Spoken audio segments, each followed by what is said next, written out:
안녕하세요. 오늘은 기압과 날씨 파트에서 첫 번째 시간 기압입니다. 글이 좀 많은데 집중해서 잘 따라와 주세요. 자, 기압입니다. 대기압이라고도 하고 공기가 단위 넓이에 작용하는 힘이 기압의 정의입니다. 자, 쉽게 말해 공기의 압력을 기압이다 라고 합니다.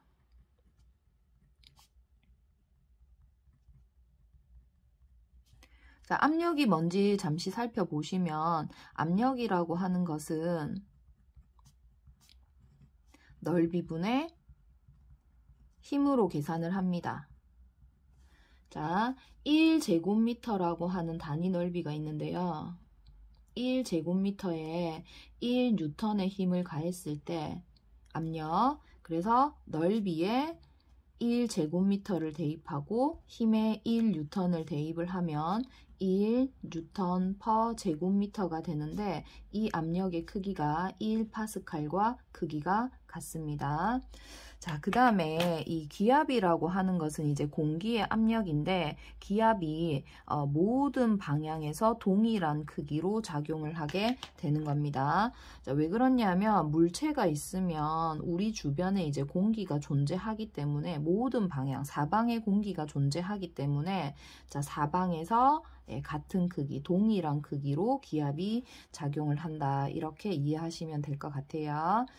자, 그 다음에 기압의 측정입니다. 자, 기압은 이제 토리첼리라고 하는 사람이 수은을 이용해가지고 기압의 크기를 최초로 측정을 하게 됩니다. 자, 그런데 왜 하필 이제 수은을 이용해서 이제 기압을 측정을 하게 되느냐? 일단 수은은 원소기호로 Hg로 적습니다. 이 수은이 유일한 액체 금속입니다.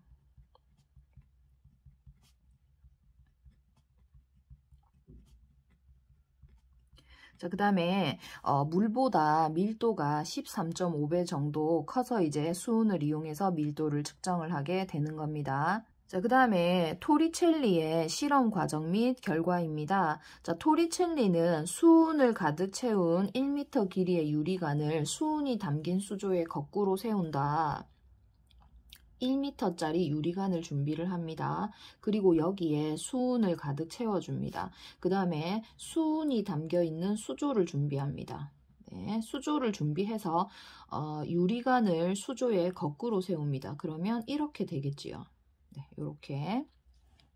자, 그러면 실험 결과 유리관 속에 있던 수은이 내려오다가 끝까지 내려오는 것이 아니라 76cm 높이에서 멈췄다라고 합니다. 그림 보실게요. 자, 지금 수조가 있고 그 다음에 이 유리관에다가 수은을 처음에는 가득 채워놨었는데 가득 차 있던 수은이 아래쪽으로 내려오는데 끝까지 내려오는 게 아니라 자, 76cm 높이에서 멈추더라 라는 겁니다. 내려오다가 멈추더라.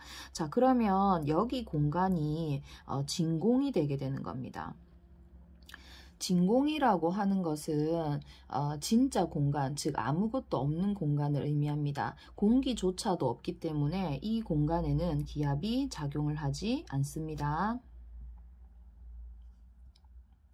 자, 그런데 유리관 바깥은 당연히 이제 공기가 있겠지요. 그러면 이제 기압이 이제 수은 표면에 작용을 할 건데, 자, 유리관 바깥에서 기압이 작용을 합니다. 그러면 이 기압의 크기를 선생님이 A라고 한번 놔볼게요. 자, 그러면 유리관 안쪽은 이제 진공이기 때문에 기압은 작용하지는 않지만 대신에 수은 기둥 76cm가 누르는 압력이 작용을 하겠지요. 그래서 이 압력을 B다라고 하면 A와 B의 크기가 같습니다. 자, 이렇게 토리첼리는 눈에 보이지도 않고 느껴지지도 않는 이 기압이라고 하는 것이 수은 기둥 76cm가 누르는 압력과 같다라는 것을 알아내게 됩니다. 자, 또 이 수은 기둥을 떠받치는 압력, 여기 수은 기둥을 떠받치는 압력을 C라고 한다라면 이 C의 크기도 동일하게 되는 겁니다. 자, 그래서 이거 중요한데요. 자, 이 실험에서 수은 표면에 작용하는 기압의 크기 A와 그 다음에 수은 기둥 76cm가 누르는 압력과 수은 기둥을 떠받치는 압력 C가 같게 되는 겁니다.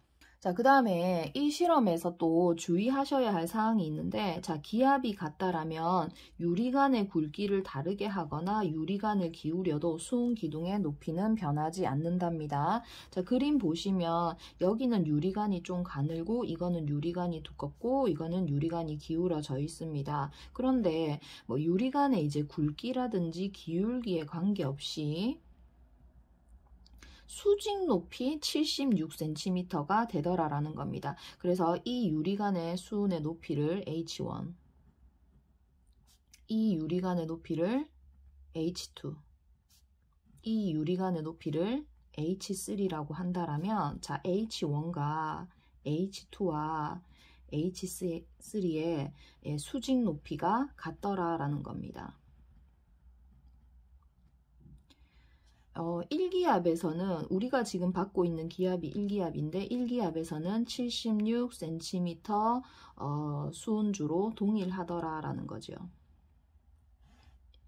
자, 그러면 이렇게 되는 이유가 뭐냐 하면 유리관의 굵기나 기울기가 달라져도 자, 단위 면적당 누르는 힘은 변하지 않는다. 그래서 유리관이 굵어지면은 이 안에 들어가는 수은의 양이 많아지기는 하지만 가늘었을 때보다 굵어졌을 때 압력을 받는 면적도 함께 넓어지기 때문에 단위 면적당 누르는 힘은 변하지 않아서 유리관의 굵기나 기울기에 상관없이 수은 기둥의 높이가 변하지 않는다라고 이해를 하시면 될 것 같아요. 자, 그 다음에 1기압의 크기입니다. 1기압의 크기는 수은 기둥 76cm가 누르는 압력과 같습니다. 그 다음에 기압의 단위는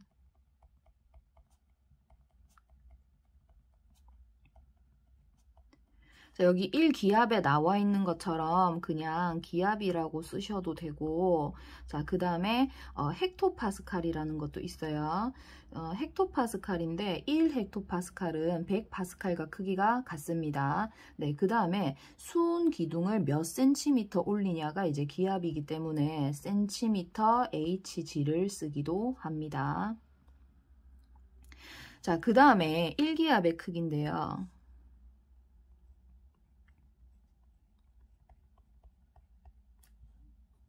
자, 1기압의 크기는 76cm Hg와 같습니다. 네, 1기압이 수은 기둥을 76cm 올린다라고 기억을 하시면 되고, 그 다음에 센티미터가 아니라 760mm Hg로도 나타낼 수 있습니다. 자, 그 다음에 헥토파스칼로 고치면 1013 헥토파스칼입니다. 약 1013 헥토파스칼입니다. 자, 그 다음에 수은 기둥이 아니라 만약에 이제 물기둥으로 이제 측정을 하게 된다라면 물기둥이 10m까지 올라가게 된다라고 해요. 그래서 자, 10m 물기둥의 압력과 같습니다. 자, 그 다음에 이 기압이라고 하는 것이 이제 공기의 압력이다 보니까 공기가 지표면에서부터 상공으로 1000km까지 존재하거든요. 그래서 공기 기둥으로 치면 공기 기둥 1000km의 압력과 같습니다. 네, 이게 약입니다. 약 1000km 공기 기둥의 압력과 동일합니다. 자, 그 다음에 이제 기압의 변화인데요. 자, 그러면 우리가 높이 올라가면 기압이 변합니다. 높이 올라가는데, 자, 높이가 높아지면은 공기의 양이 줄어들죠.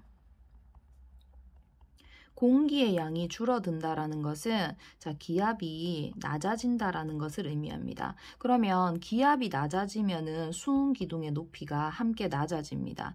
그래서 수은 기둥의 높이가 낮아지게 됩니다.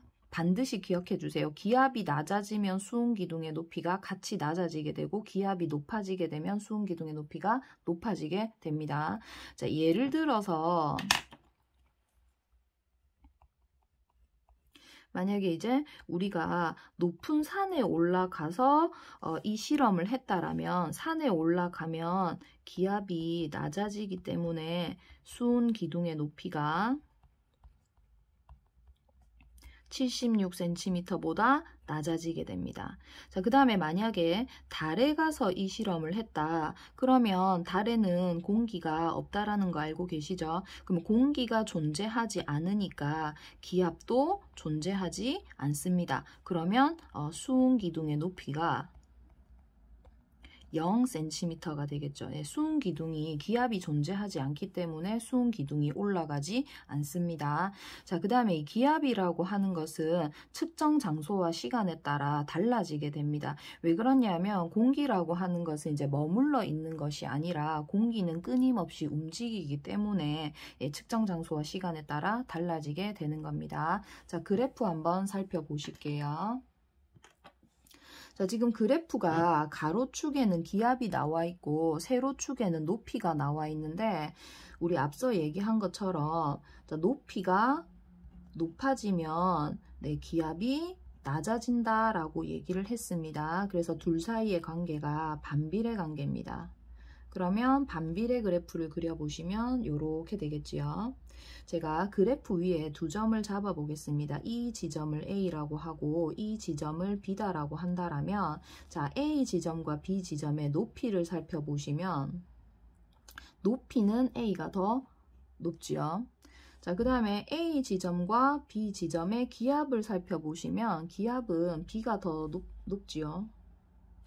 자, 그 다음에 이제 기압이 높은 곳에서 수은 기둥의 높이가 높아지기 때문에 A와 B를 비교했을 때 B에서 이제 수은 기둥의 높이가 더 높아지게 되는 겁니다. 자, 오늘은 여기까지 하겠습니다.